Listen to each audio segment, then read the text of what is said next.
Totally Versailles. Pour finir cette saison 6 et la série pendant un petit moment, nous ne sommes pas gâtés. Ce final, bien qu'en 2 parties ayant mis un certain temps à sortir, n'a absolument rien qui le détache d'un épisode lambda, à part peut-être vaguement l'animation, un chouïa plus travaillé. Un épisode lambda qui dure 20 minutes normalement. Donc déjà, on ne ressent pas de vraie intention de grandeur ou de clôture spéciale, et même si je voulais le voir comme un épisode parmi tant d'autres, ça se sent à de nombreux moments que ça s'étire pour tenir les 40 minutes. C'est pour ça qu'il ne faut pas vous étonner de la durée relativement courte de cette vidéo. Ce n'est pas des paysans. C'en est même un peu assommant. Les fins de saison 3, 4 et 5, en dépit de leurs nombreuses stars, ont su donner une idée ambitieuse et aussi jouer sur leur durée pour. De tous les défauts à reprocher à chaque multi-épisode fait avant, le rythme n'en faisait pas partie. Alors qu'ici, on la sent, la perte de temps dans l'étirement, et ça aurait grandement gagné à être un épisode classique de 20 minutes. Mais bon, on va quand même essayer de se marrer une dernière fois avec ce qu'on nous donne.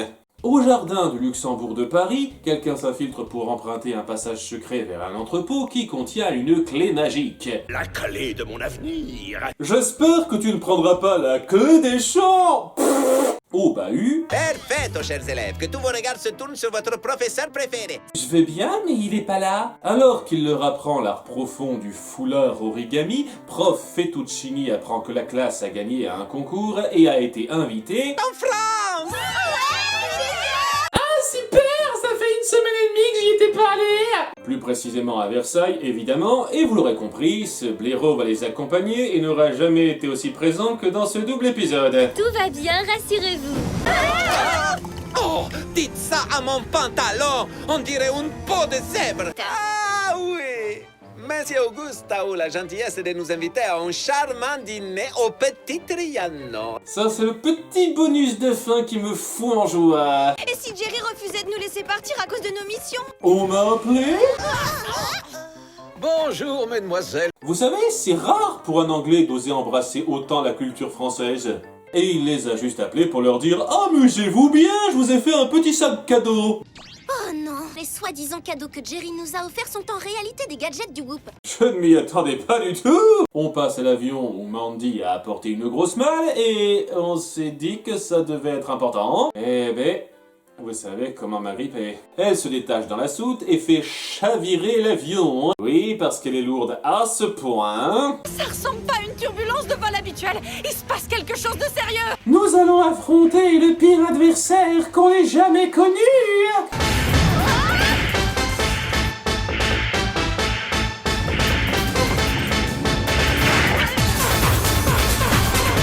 Quand le suspense s'arrêtera-t-il? Donc, après cette parenthèse de 2 minutes qui n'apporte rien, notre classe arrive à Versailles où c'est bien connu, tout le monde s'habille à la mode du 18e siècle 24 heures sur 24 et se voit accueillir par le méchant. Je suis Monsieur Auguste, votre guide ici au château de Versailles. Oui, parce que juste un truc, messieurs, j'aime les silhouettes mystères. Quand ça parle et qu'on a des oreilles qui fonctionnent, on comprend assez vite de qui il s'agit. Vous serez mes invités d'honneur au grand défilé de mode de Marie-Antoinette. C'est un défilé porté sur l'école. En attendant, visite détaillée. Regardez ça, on voit tout ce qui entoure le château.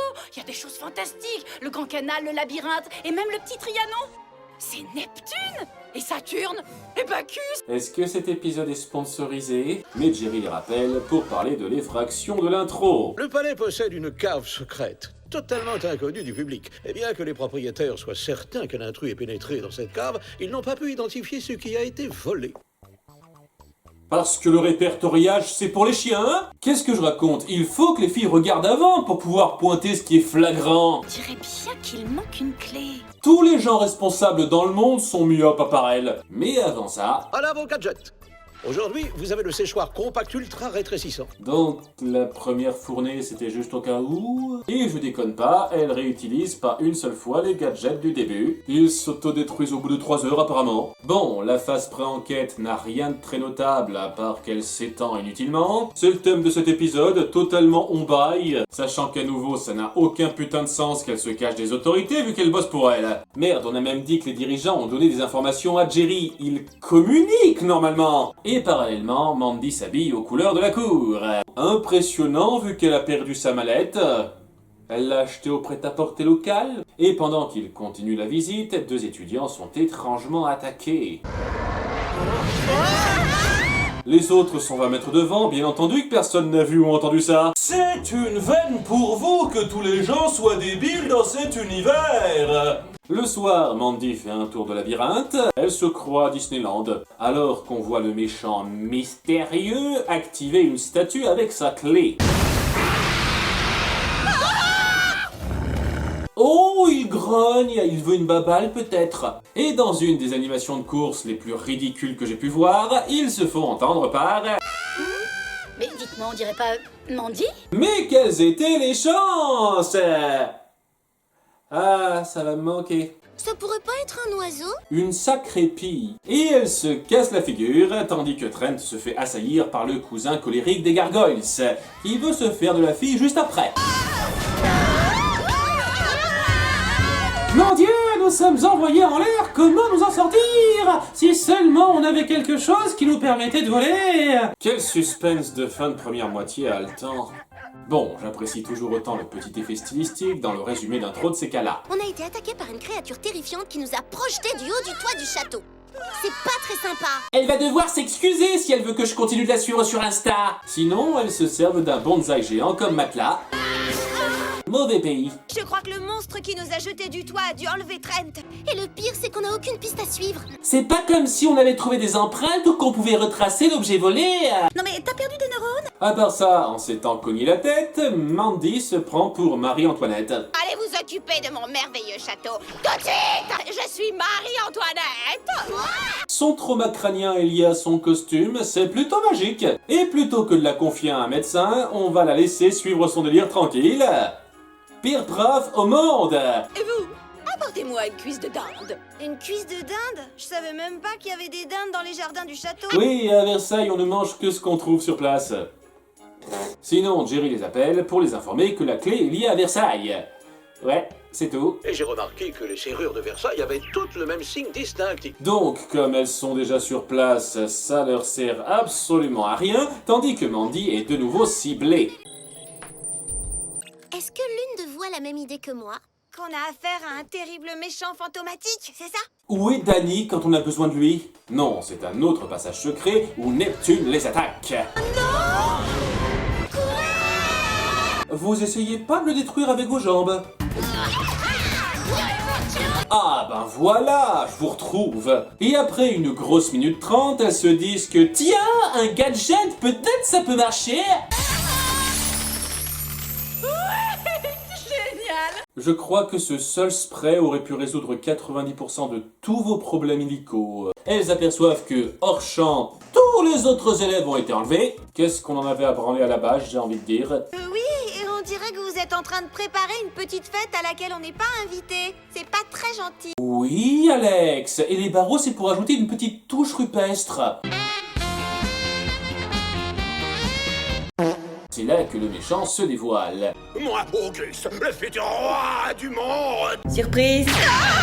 J'y pense, mais il n'y a aucun autre personnel à part ce blaireau pour gérer tout le château? Après avoir passé des années à travailler dans ce sublime château, j'ai simplement trouvé qu'il n'y manquait qu'une chose, un roi! Ouais, mégalomane de base, 5 sur 10 pour les motivations. Il a lu dans des vieux bouquins l'existence d'animatroniques et que les anciens rois pouvaient animer à leur bon vouloir. Oui?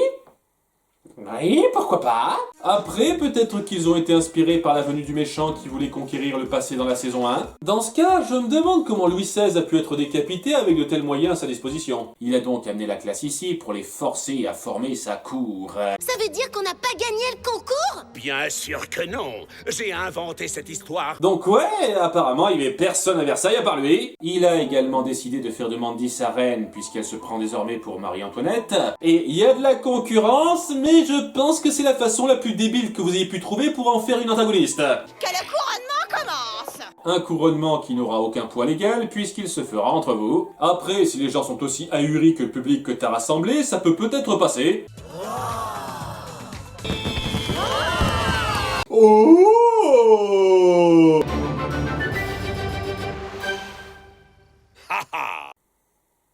Le rouge à lèvres était peut-être de trop vieux. Les filles essayent de s'échapper. Vos gadgets, bécasse! Bon, 3 minutes plus tard, elle se rappelle que ça existe, avant de laisser Auguste lancer son Auguste plan.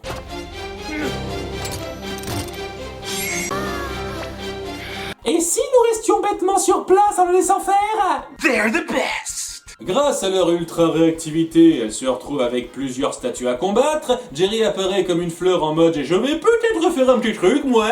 À 4 minutes de la fin, mieux vaut tard que jamais, mec. Et c'est la grande baston.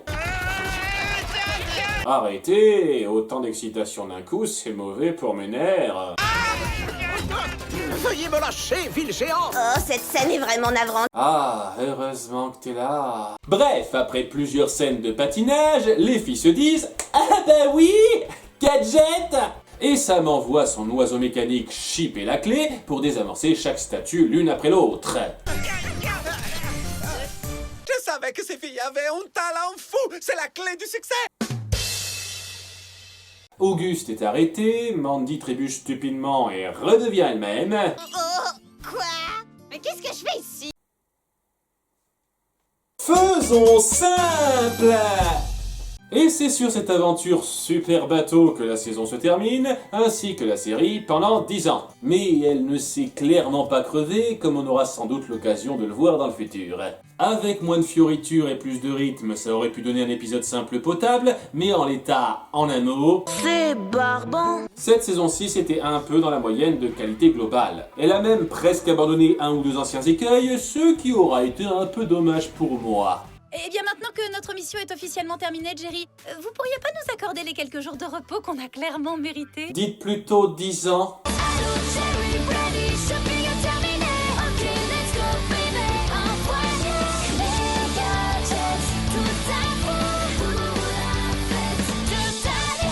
Et le fétiche du jour est... l'amnésique contrôlée. Mandy a un point commun avec Jasmine, dites-moi.